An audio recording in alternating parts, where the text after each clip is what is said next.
WordPress के आज के ट्रेनिंग सेशन में आपका बहुत बहुत स्वागत है। आज की वीडियोस में हम वर्डप्रेस की कुछ बेसिक इन्फॉर्मेशंस को कैप्चर करने वाले हैं और आगे की वीडियोस में हम इसे और भी डिटेल में और भी प्रैक्टिकली समझेंगे। तो वर्डप्रेस पर काम करने से पहले आपको सबसे पहले ये पता होना चाहिए कि वर्डप्रेस है क्या चीज़, ताकि आप उसे समझने से पहले ये जान पाएँ कि हम किस चीज़ के अंदर वर्क करना चाह रहे हैं या किस प्रोसेस में हम उसे यूज़ करना चाहते हैं। तो आज की वीडियो में हम यही देखने वाले हैं कि वर्डप्रेस है क्या चीज़, व्हाट इज़ वर्डप्रेस। वर्डप्रेस को अगर मैं सिंपल लाइंस में डिफाइन करूं तो ये एक सिंपली कंटेंट मैनेजमेंट सिस्टम है, एक CMS जिसकी शॉर्ट फॉर्म है, यानी जिसके अंदर हम कंटेंट को बारी बारी से मैनेज कर सकते हैं, अपने अकॉर्डिंगली कस्टमाइज़ कर सकते हैं, चेंज कर सकते हैं, डिलीट कर सकते हैं, लाइव प्रीव्यू देखना चाहें तो वो देख सकते हैं। वर्डप्रेस ऐसे काफ़ी सारी फैसिलिटीज़ के साथ भरा हुआ है, बस हमें उसे थोड़ा बहुत डिटेल में जानने की ज़रूरत है। तो आगे की लेक्चर्स में आप ये देखेंगे कि आप वर्डप्रेस को किस तरह से यूज़ कर सकते हैं और उसे डीपली जानने के बारे में आपको इस कोर्स को कंप्लीट देखना होगा, तभी आप वर्डप्रेस के इस एसेंशियल ट्रेनिंग को कंप्लीट कर पाएंगे और उसमें वर्क प्रोसेस को जान पाएंगे कि आप किस तरह से वर्डप्रेस को देख पाते हैं, किस तरह से एक वेबसाइट को क्रिएट कर पाते हैं और इसका यूज़ हम कहाँ कहाँ कर सकते हैं, वो भी इन वीडियोज़ में आप देखने वाले हैं। तो वर्डप्रेस जैसा कि मैंने बताया कि एक सिंपली कंटेंट मैनेजमेंट सिस्टम है, जिसमें कंटेंट को मैनेजमेंट रिलेटेड डिटेल्स को मेंशन किया जाता है, उसे मैनेज किया जाता है कंटेंट को। तो ये थे हमारे पास सिंपल वर्ड्स वर्डप्रेस रिलेटेड, जिसे हम अगर एक लाइन में डिफाइन करना चाहें तो इस लाइन से कर सकते हैं। देन है हमारे पास वर्डप्रेस की हिस्ट्री, कि वर्डप्रेस में काम करने से पहले आपको ये भी पता होना चाहिए कि इसकी हिस्ट्री क्या है, कि ये कहाँ से रिवील होना शुरू हुआ था। उसके कुछ पॉइंट्स मेरे पास यहाँ पर स्क्रीन पर मेंशन है, बारी बारी से हम सभी पॉइंट्स को चेकआउट करने वाले हैं। सबसे पहला इसका फर्स्ट रिलीज़, कि वर्डप्रेस जो है वो 27 मई 2003 में रिलीज़ हुआ था। सबसे पहले 27 मई 2003 को ये हमें देखने को मिला था, जिसे हमने यूज़ करना भी इंस्टेंटली शुरू कर दिया। वर्डप्रेस को दो पर्सन्स ने मिलकर बनाया था, जिनका नाम था Matt Mullenweg and Mike Little. इन दोनों ने मिलकर वर्डप्रेस को डेवलप किया था। इसके बाद ये जो प्लेटफॉर्म है, ये नॉर्मली जब ये रिलीज़ के बाद से ब्लॉगिंग के लिए मेन इसका यूज़ होने लगा, यानी कि इसका जो प्राइमरी वर्क था वो ब्लॉगिंग रिलेटेड था। यानी कि अगर आप किसी भी तरह की पोस्ट डालना चाहते हैं, जैसे कि आप फेसबुक पर, इंस्टाग्राम पर या और सोशल नेटवर्क साइट्स पर आप देख सकते हैं कि एक पोस्ट आप डाल सकते हैं, वैसे ही वर्डप्रेस ने ब्लॉग वर्ड को यूज़ करके इसे एक ब्लॉगिंग प्लेटफॉर्म का नाम दिया था।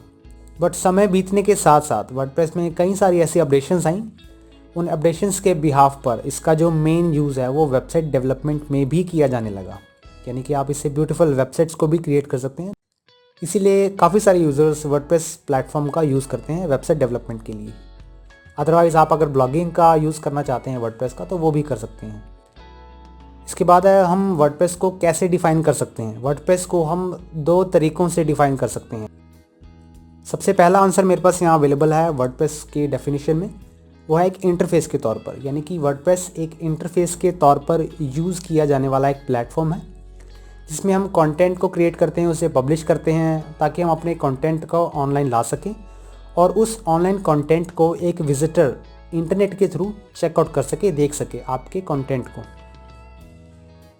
वर्डप्रेस एक ऐसा टूल है जो कि एक सर्वर पर इंस्टॉल होता है, फिर चाहे वह लोकल सर्वर है चाहे वो लाइव सर्वर है, आप वर्डप्रेस को ईजिली उस पर इंस्टॉल कर सकते हैं। ये डेटाबेस से कनेक्ट होता है ताकि अपने डेटा को प्रॉपरली स्टोर करने की भी उसे जगह मिल सके एंड आप इसमें पब्लिशिंग करना शुरू कर सकते हैं।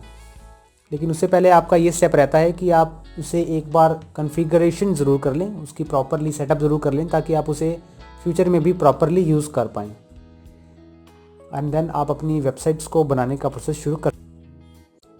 वर्डप्रेस एक ऐसा टूल है जो कि पब्लिशर, डेटाबेस और विजिटर के बीच में एज एन इंटरफेस के तौर पर काम करता है।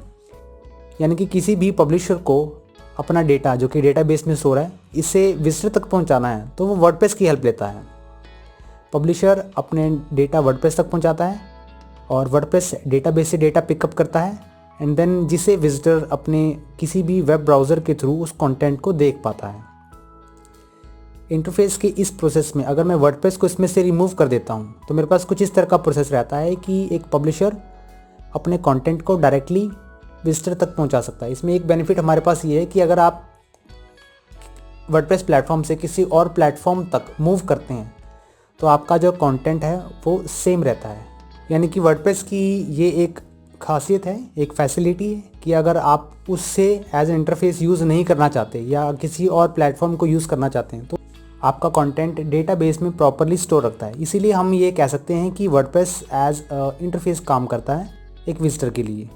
ऑनलाइन हमारे पास ऐसे कई सारे content management system related softwares हैं जो कि ओपन सोर्स हैं, फ्री हैं एकदम। आप उन्हें कभी भी डाउनलोड कर सकते हैं और उसे यूज़ कर सकते हैं। मार्केट में ऐसे हमारे पास कई सारे ओपन सोर्स CMS सॉफ्टवेयर्स हैं, जिसका एग्जांपल मेरे पास यहाँ पर स्क्रीन पर अवेलेबल है। आप ऐसे कई सारे सॉफ्टवेयर्स को चेकआउट कर सकते हैं, जूमला, ड्रूपल एंड ऐसे काफ़ी सारे हैं जिन्हें आप कंटेंट मैनेजमेंट सिस्टम के तौर पर यूज़ कर सकते हैं और वेबसाइट को भी क्रिएट कर सकते हैं। इसके बाद है हमारे पास दूसरा आंसर कि हम वर्डप्रेस को किस तरीके से डिफाइन कर पाएंगे। पहला तरीका हमारे पास एक इंटरफेस के तौर पर था कि वर्डप्रेस एक इंटरफेस है जो कि कंटेंट को बनाने में हेल्प करता है, उसे पब्लिश करने में हेल्प करता है ऑनलाइन, ताकि एक विजिटर उसे इंटरनेट के थ्रू एक्सेस कर पाए और आपका कंटेंट देख पाए। दूसरा तरीका हमारे पास ये था कि आप अगर वर्डप्रेस को डिफाइन करना चाहते हैं, कि आपसे कोई पूछे कि वर्डप्रेस क्या चीज़ है, तो आपका दूसरा आंसर ये रहेगा कि ये एक कम्युनिटी है, एक संगठन है जो कि उन लोगों के द्वारा बनाया जाता है जो इसे मेंटेन करते हैं और जो इसका यूज़ करते हैं। इस कम्युनिटी के अंदर आप ये देख सकते हैं कि एक ओपन सोर्स प्लेटफॉर्म है, यानी कि इसे कोई भी यूज़ कर सकता है। ये सबसे बड़ा इसका बेनिफिट है कि कोई भी ओपन सोर्स इसे डाउनलोड कर सकता है, यूज़ कर सकता है।